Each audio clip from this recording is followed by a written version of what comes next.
Mesdames, Messieurs, bonsoir.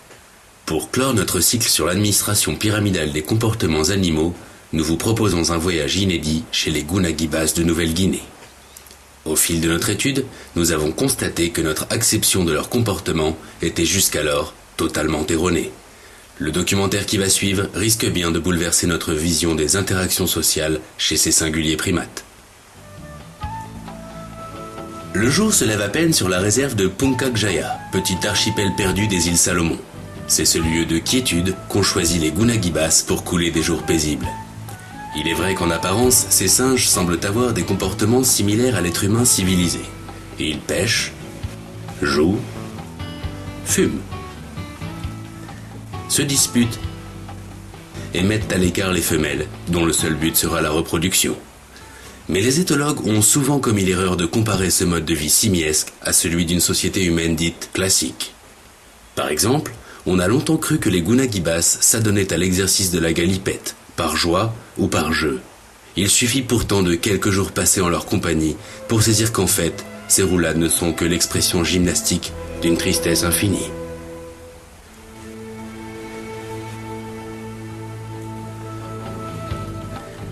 Après plusieurs mois passés avec Pipo, Cindy, Mambo et les autres, nous en avons appris beaucoup plus. Tout d'abord, chaque communauté a un chef. Ce rôle est donné au singe le plus laid du groupe. Pipo, par exemple, est chef depuis sa naissance. Sa laideur empêchera par nature tout abus sexuel de pouvoir. Le chef donne les ordres, mène les combats face aux étrangers hostiles et choisit lui-même son descendant à l'heure de sa mort.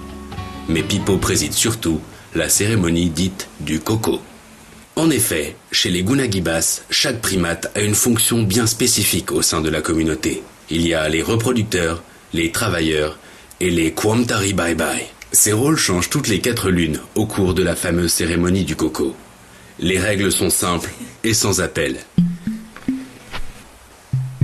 Si le singe casse la noix avec ses mains, il sera ouvrier et effectuera les tâches manuelles du groupe. S'il parvient à la briser avec son postérieur, c'est un reproducteur. Il aura pour mission de trouver femelle consentante pour procréer.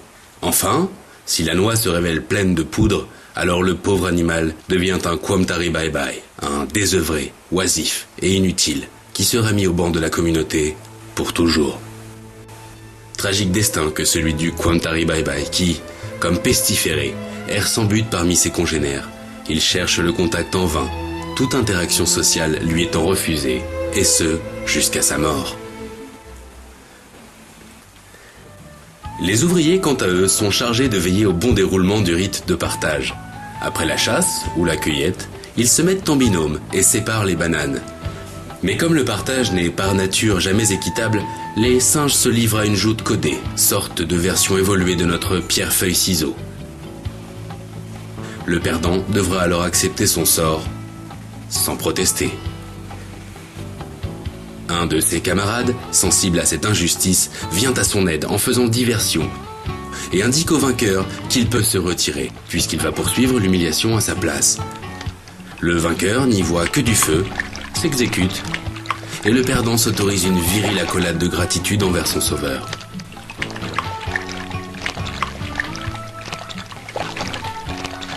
Comme nous avons pu le voir, le moyen classique d'apaisement des conflits chez les Guna-Gibas est tout simplement un vif coïtanal.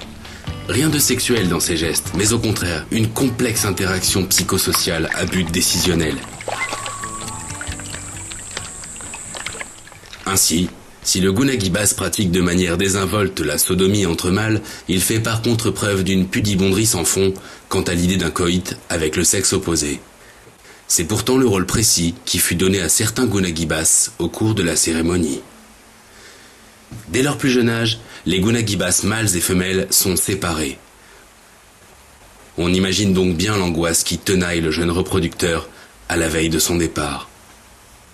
Ce Guna-Gibas reproducteur, que nous appellerons Mambo, doit effectuer un pèlerinage sexuel de 3 jours et 3 nuits vers le camp des femelles, périple au cours duquel il devra être capable de concevoir un rapport autre qu'anal. Pendant cette période de rude solitaire, Mambo va se transfigurer. Son visage arbore peu à peu des couleurs chatoyantes qui serviront tant à séduire sa promise qu'à dissimuler sa honte grandissante. Nous avons isolé dans une pièce les deux individus sur le point de se reproduire.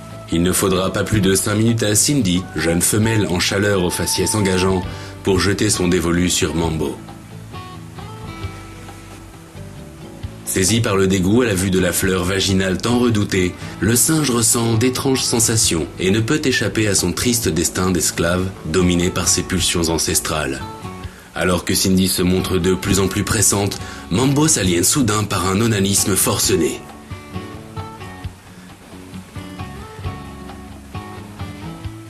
Cette réaction s'explique par un phénomène de sublimation vaginale envers l'organe intime de Cindy, ce grand inconnu. Expérience proche de la mystique pour Mambo.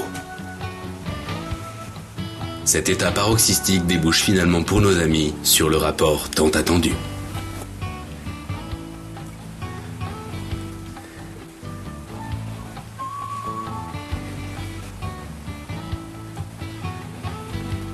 Alors que la quête initiatique de Mambo touche à sa fin, il pense sans doute au sort que lui réservera la prochaine cérémonie du coco. Mais après tout, ainsi va la vie chez les Guna-Gibas.